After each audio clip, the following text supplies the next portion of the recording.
परिचय, इंट्रोडक्शन। यह किताब हमें सिखाती है कि जब जिंदगी हमारी उम्मीदों के मुताबिक नहीं चलती, तब कैसे शांति, धैर्य और समझदारी के साथ खुद को संभालें। लेखक बताते हैं कि दुख बाहर की परिस्थितियों से नहीं, बल्कि हमारी सोच से पैदा होता है। चैप्टर 1। जब चीजें आपके अनुसार न हों। When things don't go your way। अध्याय का मुख्य संदेश। जिंदगी हमारी योजनाओं के अनुसार नहीं चलती, और यही जीवन का सबसे बड़ा सच है। दुख इसलिए नहीं होता कि हालात खराब हैं, बल्कि इसलिए होता है क्योंकि हम उन्हें स्वीकार नहीं कर पाते। 1। सब ठीक होना जरूरी नहीं। Don't be all right. हम बचपन से सीखते हैं कि सब कुछ सही होना चाहिए, हर मेहनत का अच्छा परिणाम मिलना चाहिए, लोग हमारे साथ अच्छा व्यवहार करें, लेकिन वास्तविक जीवन में ऐसा नहीं होता। लेखक कहते हैं, हर समय मजबूत दिखने की कोशिश करना खुद के साथ अन्याय है। सीख। रोना कमजोरी नहीं, टूटना असफलता नहीं, खुद को ठीक न होने की अनुमति देना जरूरी है। 2। हम दुखी क्यों होते हैं? Why are we unhappy? लेखक के अनुसार दुख के 3 बड़े कारण हैं। 1। उम्मीदें। हम लोगों, परिस्थितियों और जिंदगी से बहुत ज्यादा उम्मीद कर लेते हैं। 2। तुलना। दूसरों की जिंदगी देखकर अपनी जिंदगी को छोटा समझना। 3। नियंत्रण की चाह। हम हर चीज को अपने कंट्रोल में रखना चाहते हैं, जो संभव नहीं। जब चीजें हमारे नियंत्रण से बाहर जाती हैं तो मन टूटने लगता है। सीख। दुख हालात से नहीं, सोच से पैदा होता है। 3। ब्रह्मांड को आप कैसे देखते हैं? How do you feel about the universe? लेखक एक गहरी बात कहते हैं। अगर आप मानते हैं कि दुनिया आपके खिलाफ है, आप हमेशा दुखी रहेंगे। दुनिया आपका साथ देती है, आप शांत रहेंगे। जब कोई चीज बिगड़ती है तो हम सोचते हैं, ये मेरे साथ ही क्यों हुआ? लेकिन लेखक कहते हैं, शायद यही चीज आपको कुछ सिखाने आई है। सीख। हर परेशानी सजा नहीं होती, कई बार वही परेशानी आपकी रक्षा कर रही होती है। 4। दुख से भागना नहीं, उसे समझना। हम अक्सर करते क्या हैं? मोबाइल में घुस जाते हैं, लोगों से बचते हैं, खुद को व्यस्त रखते हैं, लेकिन दुख तब तक जाता नहीं जब तक हम उसे समझ न लें। लेखक कहते हैं, दुख के साथ बैठो, उससे लड़ो मत। सीख। दुख को महसूस करना ही उपचार है, स्वीकार करना ही शांति है। अध्याय का सार, कोर समरी। जिंदगी हमेशा हमारी इच्छा के अनुसार नहीं चलती। दुख को स्वीकार करना ही मानसिक शांति की शुरुआत है। खुद को हर समय मजबूत साबित करना जरूरी नहीं, हर मुश्किल कुछ न कुछ सिखाने आती है। अंतिम संदेश, पावरफुल एंडिंग लाइन। जब आप चीजों को जैसा है वैसा स्वीकार कर लेते हैं, तो वही चीजें आपको तोड़ने की बजाय मजबूत बनाने लगती हैं। चैप्टर 2। जब दिल दुखी हो। When your heart is aching। अध्याय का मुख्य संदेश। दिल का दर्द हमें कमजोर बनाने नहीं, बल्कि अंदर से मजबूत और समझदार बनाने आता है। भावनात्मक चोट जीवन का अंत नहीं, एक नई शुरुआत हो सकती है। 1। मुझे धीरे से ठुकराइए, प्लीज रिजेक्ट मी जेंटली। हम सभी को जीवन में कभी न कभी रिजेक्शन, अनदेखा किया जाना, प्यार में धोखा मिलता ही है। समस्या क्या होती है? हम रिजेक्शन को अपनी काबिलियत से जोड़ लेते हैं।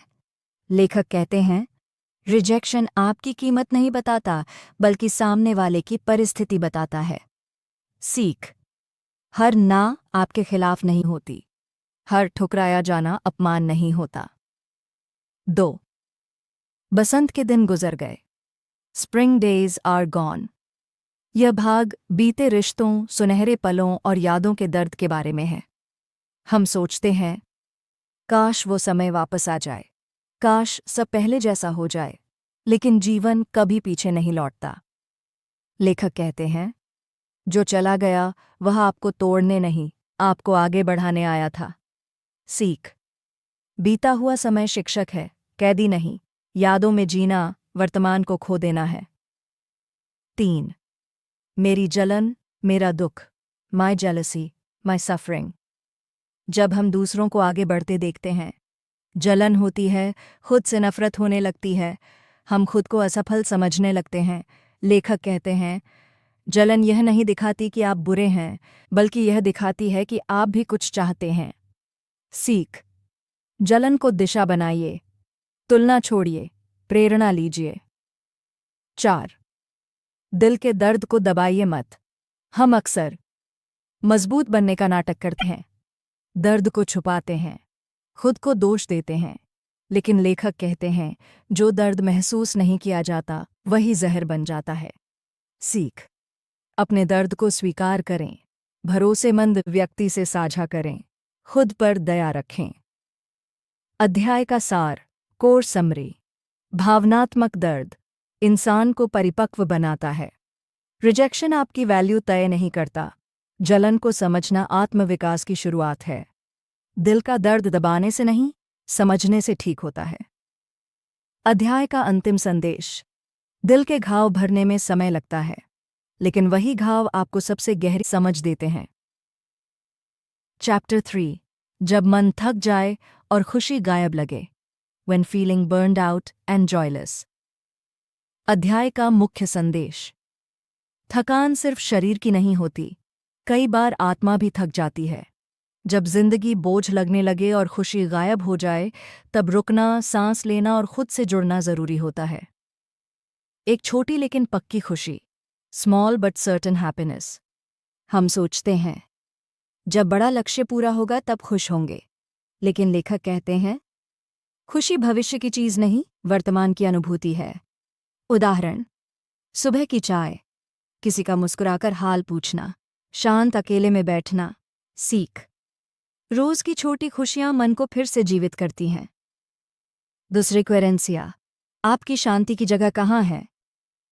क्वेरेंसिया एक स्पेनिश शब्द है, जिसका अर्थ है वह जगह जहां आप खुद को सुरक्षित और सशक्त महसूस करते हैं। यह हो सकता है कोई कमरा, कोई व्यक्ति, कोई आदत, कोई शौक। लेखक कहते हैं, जब मन थक जाए तो अपनी क्वेरेंसिया की ओर लौट जाइए। सीख। हर इंसान को एक ऐसी जगह चाहिए जहां वह टूट सके, वहीं से नई ऊर्जा मिलती है। 3. बेचैन मन में शांति ढूंढना। Finding peace in a restless mind. हम हर समय व्यस्त रहते हैं, मोबाइल, सोशल मीडिया, काम का दबाव, लेकिन मन को शांति चाहिए, खामोशी। लेखक कहते हैं, रोज थोड़ी देर कुछ न करें। सीख। खाली बैठना समय की बर्बादी नहीं, वही समय आत्मा की मरम्मत करता है। 4. खुद पर ज्यादा बोझ मत डालिए। हम खुद से कहते हैं, मुझे और मेहनत करनी चाहिए, मुझे मजबूत बनना चाहिए, मुझे हार नहीं माननी चाहिए। लेकिन लेखक याद दिलाते हैं, इंसान मशीन नहीं है। सीख। थकना स्वाभाविक है, रुकना हार नहीं है, आराम भी प्रगति है। अध्याय का सार, कोर स्यूमनरी। बर्नआउट आत्मा की थकान है, खुशी छोटी चीजों में छुपी है। हर इंसान को अपनी क्वेरेंसिया चाहिए, शांति पाने के लिए रुकना जरूरी है। अध्याय का अंतिम संदेश। जब आप लगातार दौड़ते रहते हैं तो रास्ता भूल जाते हैं, और जब आप रुकते हैं तो खुद से फिर मिल पाते हैं। चैप्टर 4। जब अकेलापन मिलने आए। When loneliness visits। अध्याय का मुख्य संदेश। अकेलापन कोई दुश्मन नहीं है, यह वह समय है जब जिंदगी हमें खुद से मिलने का मौका देती है। हम अकेले इसलिए नहीं दुखी होते क्योंकि कोई नहीं है, बल्कि इसलिए क्योंकि हमने खुद से रिश्ता खो दिया है। 1. हम अकेले क्यों महसूस करते हैं? Why are we lonely? आज के समय में लोग जुड़े हुए हैं, फिर भी अकेले हैं। सोशल मीडिया है, पर सच्ची बातचीत नहीं। भीड़ है, पर अपनापन नहीं। लेखक कहते हैं, अकेलापन लोगों की कमी से नहीं, भावनात्मक दूरी से पैदा होता है। सीख।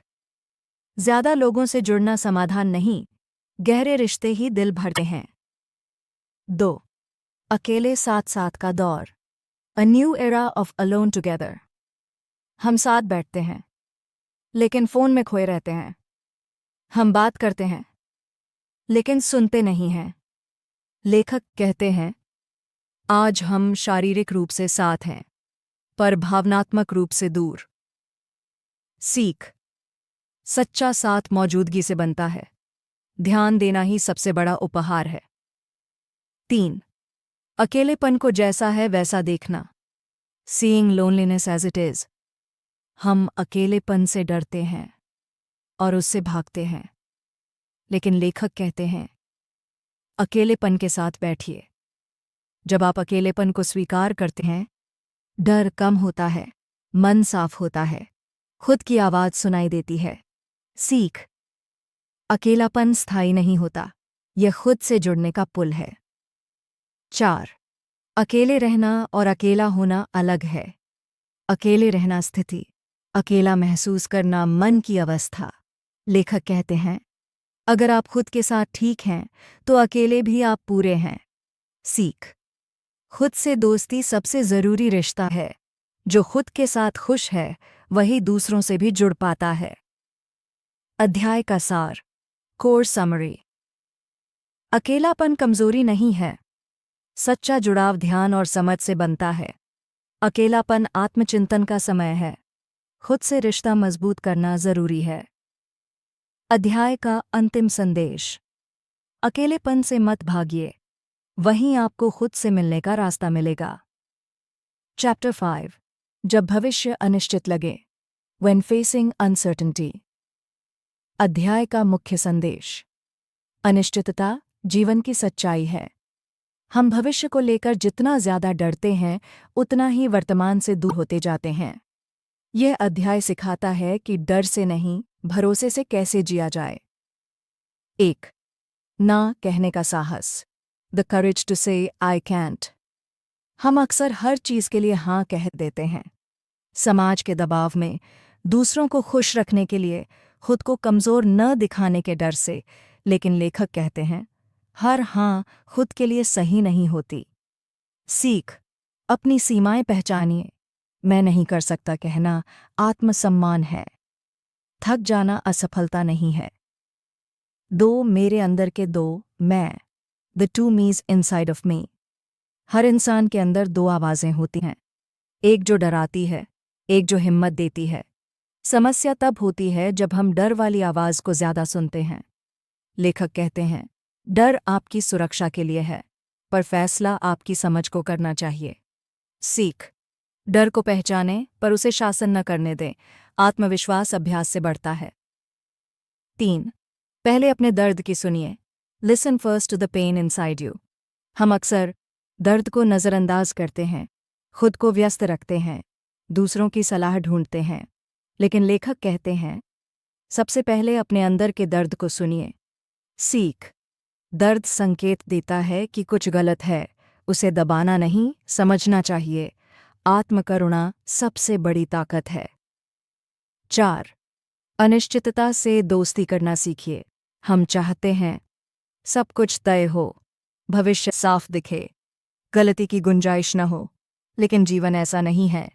लेखक कहते हैं, अनिश्चितता का मतलब खतरा नहीं, संभावना भी हो सकती है। सीख। हर जवाब तुरंत नहीं मिलता, भरोसा धीरे धीरे बनता है। वर्तमान में रहना ही समाधान है। अध्याय का सार। कोर्स्यूमाइनरी। अनिश्चितता जीवन का हिस्सा है। ना कहना आत्मसम्मान है। डर को समझना जरूरी है, हटाना नहीं। अंदर की आवाज सुनना सीखिए। अध्याय का अंतिम संदेश। जब भविष्य साफ न दिखे तो वर्तमान में पूरी तरह मौजूद रहिए। यही भरोसा आगे का रास्ता बनाता है। चैप्टर 6। जब आत्मज्ञान अभी नहीं हुआ। When enlightenment has yet to occur। अध्याय का मुख्य संदेश। आत्मज्ञान कोई अचानक मिलने वाली मंजिल नहीं है। यह एक धीमी, धैर्य भरी यात्रा है। खुद को अधूरा मानना गलत नहीं, बल्कि सच्ची समझ की शुरुआत है। 1. सामंजस्य में जीने के तरीके। Ways of living harmoniously। हम सोचते हैं, जब सब सही होगा तब शांति मिलेगी। जब लोग बदलेंगे तब खुशी मिलेगी। लेकिन लेखक कहते हैं, शांति परिस्थितियों से नहीं, दृष्टिकोण से आती है। सीख: दूसरों को बदलने की बजाय खुद को समझिए। टकराव से नहीं, संतुलन से समाधान आता है। सरल जीवन गहरी शांति देता है। 2. अपने सच्चे स्वरूप को पहचानना। Discovering your true self. हम अक्सर खुद को जोड़ते हैं नाम से, पद से, सफलता या असफलता से। लेकिन लेखक कहते हैं, आप वो नहीं हैं जो आपके साथ हुआ, आप वो हैं जो उसे देखने वाला है। सीख: अपनी पहचान बाहरी चीजों से अलग करें। आत्ममूल्य स्थायी होता है। खुद को स्वीकार करना ही आत्मज्ञान की कुंजी है। तीसरी, राउंडी की महान यात्रा। The tale of Roundy's great journey. यह एक प्रतीकात्मक कहानी है। राउंडी नाम का पात्र अपनी परिपूर्णता की तलाश में लंबी यात्रा पर निकलता है। वह सोचता है कि कहीं बाहर उसे पूरा होना मिलेगा, लेकिन अंत में उसे समझ आता है, जो वह ढूंढ रहा था वह पहले से उसके अंदर था। सीख: हम बाहर शांति ढूंढते हैं, जबकि असली शांति भीतर होती है। 4. परफेक्ट बनने का भ्रम छोड़िए। हम खुद से कहते हैं, मुझे बेहतर बनना है, मुझे गलतियां नहीं करनी चाहिए। लेकिन लेखक याद दिलाते हैं, गलतियां ही इंसान होने का प्रमाण हैं। सीख: अधूरा होना ठीक है, प्रक्रिया पर भरोसा रखें, खुद के प्रति करुणा रखें। अध्याय का सार, कोर समरी। आत्मज्ञान एक यात्रा है, मंजिल नहीं। शांति भीतर से आती है। खुद को जैसा है वैसा स्वीकार करें। अधूरापन भी सुंदर हो सकता है। किताब का अंतिम संदेश: जिस दिन आप खुद को सुधारने की दौड़ छोड़ देते हैं, उसी दिन आप सच में जीना शुरू करते हैं। Time equals 2 seconds।